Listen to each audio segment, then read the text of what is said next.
I think you all know that I am very seldom, if ever, at a loss for words. I always say when you cross an ex-lawyer with a preacher, you get a really talkative animal.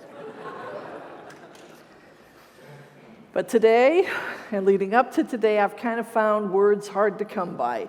Does anybody remember the last time I was speechless?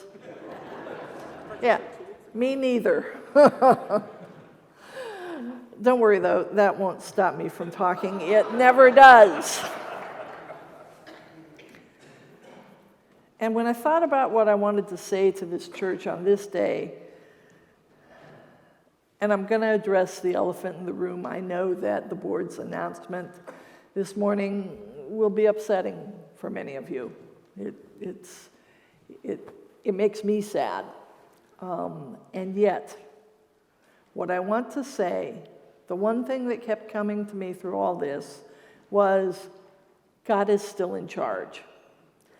God is still working in us and through us. And as we enter into our 50th year as a congregation, we're going to be looking back a bit on the things that this congregation has achieved over the years. And it might be good today for us to look just a little bit at some of the ways that God has worked in us and through us. In July of this year, we'll be celebrating 50 years because on July 17th, 1973, a bunch of LGBTQ plus folks decided they wanted a church where they could bring their whole selves before God.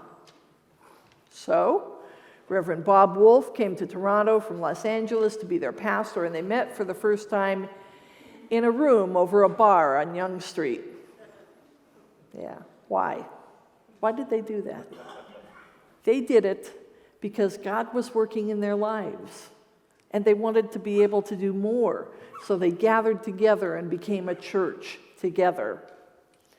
And that little tiny church wandered around the city, sometimes gathering over bars, sometimes in bars, sometimes renting spaces in other churches, the ones that would rent to a bunch of queers, until finally, 12 years later, this congregation bought its own church building up on Girard Street. Some of you were there.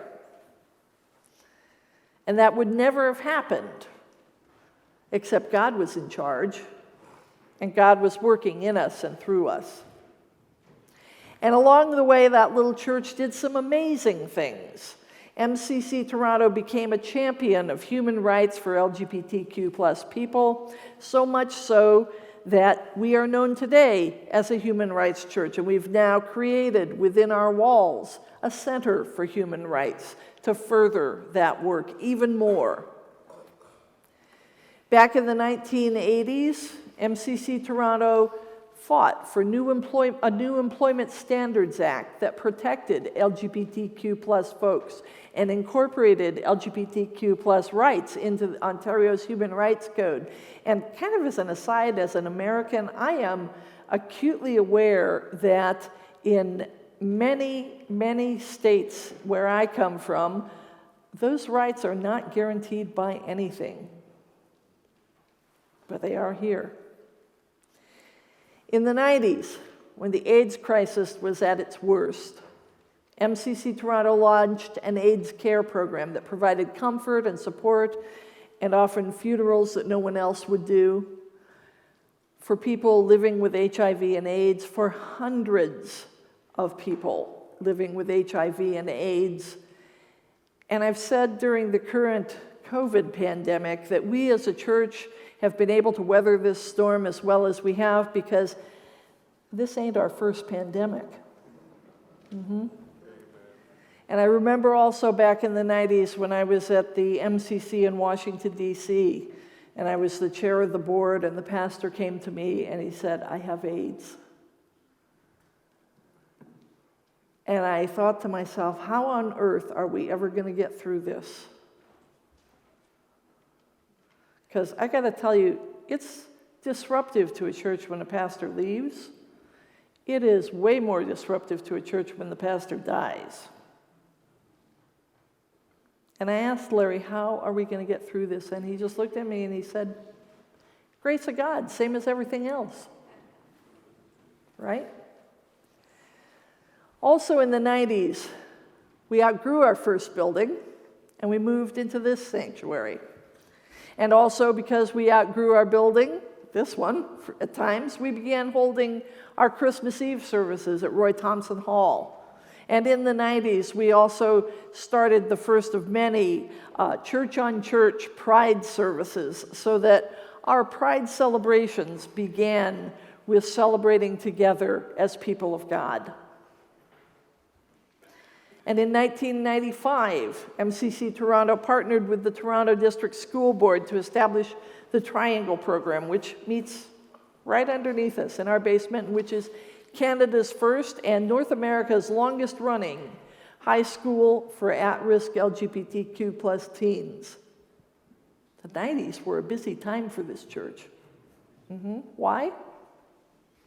Because God, the God of love and justice, was powerfully at work in us. Moving along, in 2001, as I mentioned, the world's first legal same-sex marriage took place 21 years ago yesterday, right there, right here in this church. In 2007, we took our human rights work outside the walls of the church and began our LGBTQ plus refugee program.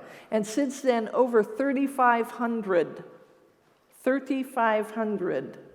LGBTQ plus asylum seekers have received comfort and support and hope through participating in our programs. And folks, that is just the Reader's Digest version of give yourselves a hand.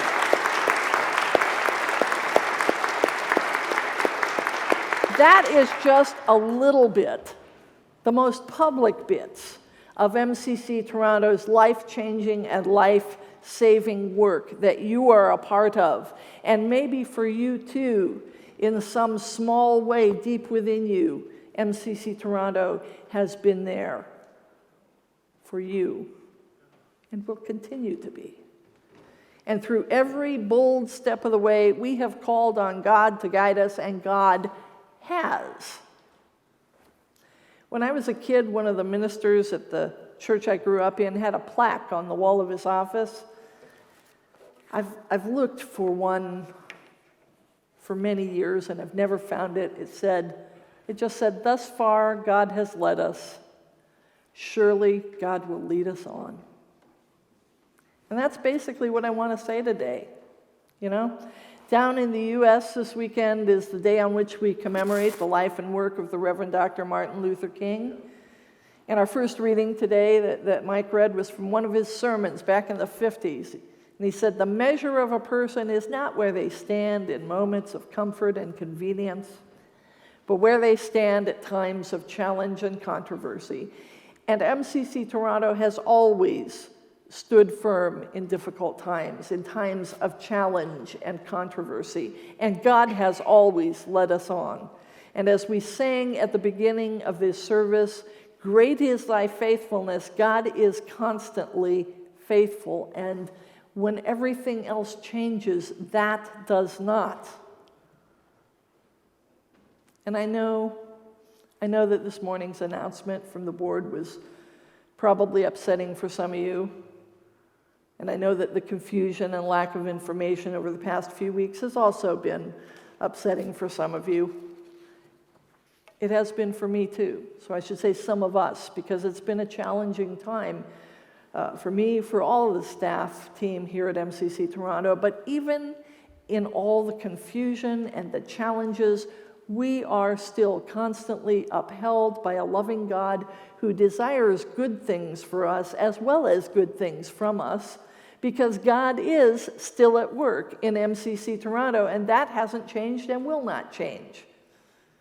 In our gospel reading this morning from Jesus' Sermon on the Mount, we are taught to rest in confidence in God's care and provisions for us. We don't need to fear future days. And I just want to reiterate, so you hear it from me as well as the board of directors, that we have a fan-freaking-tastic staff team here at MCC Toronto. I want to say Reverend June is a terrific pastor and preacher, and I don't say that lightly because I have fairly high standards for saying someone's a great preacher, and she is. We have a great executive director in Shannon Malik, a great director of communications in John Farrell. Could I get all of the MCC Toronto staff to just stand up for a minute? Thank you. And DJ is our new director of human rights. He's basically just started, but we anticipate great things from him. Folks in the sound booth. And of course, it goes without saying that we have the best church music around. Amen.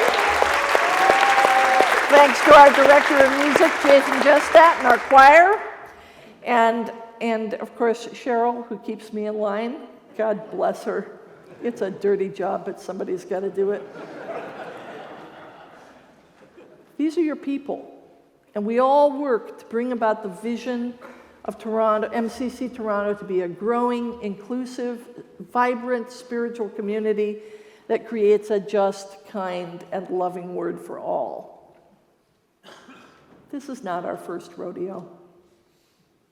More importantly, this is not our last rodeo, because God is still in charge, and God is still working in us, in each of you, and through us for the world.